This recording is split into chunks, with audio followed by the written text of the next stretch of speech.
बदनावर के अंबापड़ा में Bhainsola PM textile के ठेकेदार के द्वारा आदिवासी गरीब परिवार की खड़ी गेहूं की फसल पर बुलडोजर चलाने का मामला सामने आया।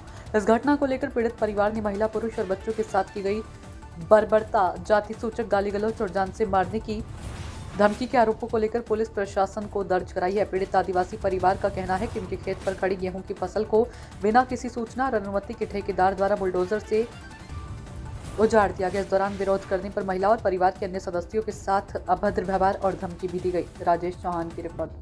यहाँ पर पीएम मित्रा टेक्सटाइल प्रोजेक्ट जो भैंसोला के अंबापाड़ा में खड़े हैं, और विडम्बना और दुख की बात यह है कि आदिवासी परिवार जिसके पास जमीन 1 इंच भी जमीन उसके पास पट्टे की नहीं, और हजारों साल से इस जमीन पे खेती कर रहा है। शासन प्रशासन ने इनको न तो पट्टा दिया है, इनके पास सारी रसीदें हैं, जुर्माना भी इन्होंने भरा है, लेकिन आज खड़ी फसल में गेहूं कम से कम यहाँ अच्छी कंडीशन में खड़े हो गए थे, और उसको बुलडोजर मशीन और दूसरी मशीनों के रात में 5 बजे के बाद इसको 6 बजे के आसपास इसको पूरा ख़त्म कर दिया है।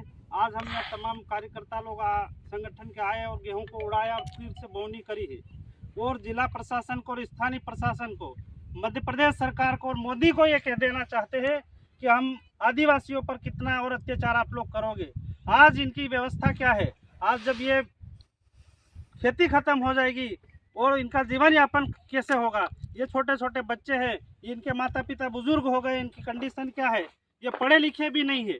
तो हम सरकार से मांग करते हैं कि इस प्रकार का जो अन्याय अत्याचार आप लोग कर रहे हैं, पूरा प्रशासन मौन है, और मोदी और मोहन यादव हमारे आदिवासियों पर पूरे प्रदेश और देश में हर जगह पर इस प्रकार से जमीन छीनने का काम कर रहे हैं। मैं चुनौती देता हूं और मांग करता हूं कि आपको इस बात से पुनर्विचार करना चाहिए कि प्रोजेक्ट यहाँ से तत्काल निरस्त करे और हम आदिवासियों को जीवन यापन शांतिपूर्वक करने देना चाहिए। नहीं तो यहाँ क्या होगा?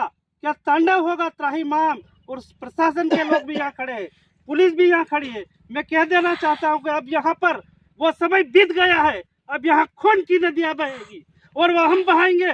और ये खुले कह दूं कि देश में नक्सलवाद क्यों पनपा है? नक्सलवाद इसलिए पनपा है कि हमारी जीवन से खेलना तुमने शुरू किया है, हमारी जमीन से खेलना शुरू किया है, हमारे जल जंगल से आपने खेलना शुरू किया है, तब जाके देश में नक्सलवाद और बारूद पनपा है। और अब हमको उसी रास्ते पे जाना पड़ेगा। ये मैं खुले रूप से कहना चाहता हूँ, मैं पूरी जिम्मेदारी के साथ कहना चाहता हूँ, और मैं जाकर जनप्रतिनिधि होने के साथ जिम्मेदारी के साथ कहना चाहता हूँ कि अब यहाँ नक्सलाइट पनपेगा और नक्सलाइट के तौर पे हम आपसे लड़ेंगे। हम आपसे आवेदन निवेदन कुछ नहीं करेंगे। यहाँ पर खून की नदी बहेगा, और अब बहाने का हमने विचार कर लिया है कि अब आप हम लोगों को नहीं रोक सकते हो। और ये जमीन अब जब उसी कीमत पे देंगे, जब हमारा खून बहेगा, हमारी जान लेंगे, तब हम ये जमीन देंगे, नहीं तो नहीं देंगे। इन्हीं शब्दों के साथ में सरकार को कह देना चाहता हूँ कि इस पर पुनर्विचार करे, मोदी करे और मोहन यादव करे और प्रशासन करे कि ये जमीन अब हम लोग देने वाले नहीं है। धन्यवाद।